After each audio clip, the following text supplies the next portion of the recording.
6च्या 6 बातम्यांमध्ये चौथी बातमी आता शिवसेनेच्या मनधरणी संदर्भातली। उद्धव ठाकरेंना पंतप्रधान मोदींच्या उपस्थितीत स्नेहभोजनाचं निमंत्रण देण्यात आले। भाजप श्रेष्ठींकडून उद्धव ठाकरेंना निमंत्रण पाठवण्यात आले। भाजपच्या पक्षश्रेष्ठींनी पुढच्या आठवड्यात एनडीएची बैठक बोलावली आहे। उत्तर प्रदेशातल्या निवडणुकीकडून अमित शहांकडून उद्धव ठाकरेंशी संपर्क करण्यात आला होता।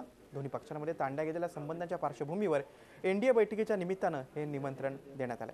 त्यात राज्यातल्या अस्थिरतेविषयी देखील भाजपकडून समेटाचे प्रयत्न होऊ लागले। त्यामुळे आता उद्धव ठाकरे दिल्लीचं निमंत्रण स्वीकारतात का याकडे सर्वांचं लक्ष लागलंय। शिवसेनेच्या विरोधाच्या भूमिकेमुळे राज्यात राजकीय अस्थिरता निर्माण झाली आहे। ही राजकीय अस्थिरता संपवण्यासाठी विरोधी पक्षांचे आमदार फोडायचे किंवा मध्यावधी निवडणुकींना सामोरं जायचं या पर्यायावर भाजपमध्ये विचार सुरू आहे। मात्र विरोधी पक्षाचे आमदार फोडणं अवघड असल्यानं थेट मध्यावधी निवडणुकीला सामोरं जाण्याबाबत भाजपमध्ये गांभीर्याने विचार सुरू आहे, त्याची चाचपणी केली जाते। त्याआधी शिवसेनेबरोबर शेवटचा समेट करण्याचा प्रयत्न भाजपचे मंत्री करणार आहेत। कर्जमाफीच्या मुद्द्यावर शिवसेनेनं विरोधकांना साथ दिल्यानं विरोधाचा आवाज वाढला। सरकार विरोधात आणि भाजपा विरोधात वातावरण तयार होऊ लागलं। कर्जमाफीवर गोंधळ घालणाऱ्या विरोधी पक्षाच्या आमदारांचं सरकारनं निलंबन केल्यानंतर शिवसेनेनं त्या विरोधातही भूमिका घेतली। तर लेखानुदान चर्चेशिवाय मंजूर झाल्यामुळे शिवसेनेच्या आमदारांनी सरकार विरोधात आवाज उठवला। या सगळ्या परिस्थितीत सरकारमध्ये निर्माण झालेली अस्थिरता दूर करण्यासाठी भाजपानं पावलं उचलण्यास सुरुवात केली आहे। त्यांच्या बैठकीत याबाबतचे 2 पर्याय पुढे आले। त्यात काँग्रेस आणि राष्ट्रवादी काँग्रेसचे आमदार फोडणे आणि दुसरा पर्याय मध्यावधी निवडणुकींना सामोरं जाणं।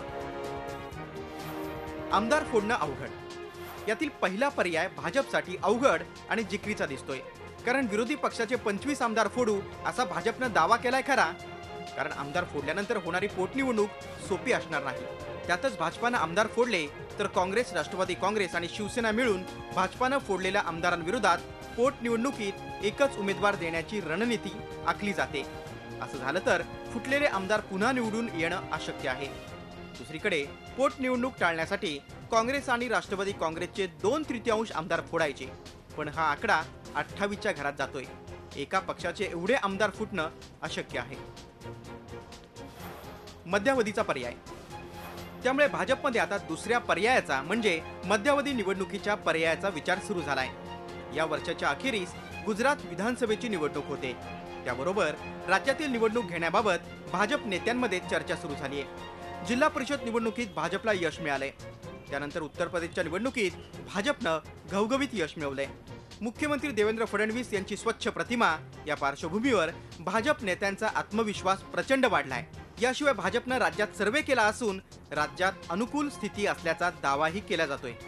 शिवसेनेशी समेटचा शेवटचा प्रयत्न, मध्यावधी निवडणुकीच्या पर्यायाचा एकीकडे विचार सुरू असतानाच शिवसेनेबरोबर समेट करण्याचा शेवटचा प्रयत्नही भाजपनं सुरू केलाय। त्यासाठी भाजपाचे 2 मंत्री चंद्रकांत पाटील आणि सुधीर मुनगंटीवार मातोश्रीवर जाऊन उद्धव ठाकरेंची भेट घेणार आहेत। या भेटीत शिवसेनेनं विरोधाची भूमिका घेऊ नये अशी मागणी भाजपकडून केली जाण्याची शक्यता आहे। राज्यात मध्यावधी निवडणुका झाल्या तर भाजपसाठी अनुकूल परिस्थिती असेल असा दावा भाजपचे नेते करतायत। त्यामुळेच सत्तेत सहभागी असूनही विरोधाची भूमिका घेणाऱ्या शिवसेनेला धडा शिकवण्याची भावना भाजपच्या नेत्यांमध्ये वाढीस लागली आहे। शिवसेनेबरोबर समेट घडवण्याचा शेवटचा प्रयत्न अयशस्वी ठरला तर राज्यात राजकीय भूकंप घडवून राजकीय अस्थिरता दूर करण्याचा भाजपच्या नेत्यांचा प्रयत्न आहे। व्हिडिओ जर्नलिस्ट अशोक सोनावणेसह Deepak Bhatuse, Zee media, Mumbai. Zee 24 Taas रहा एक पाऊल पुढे।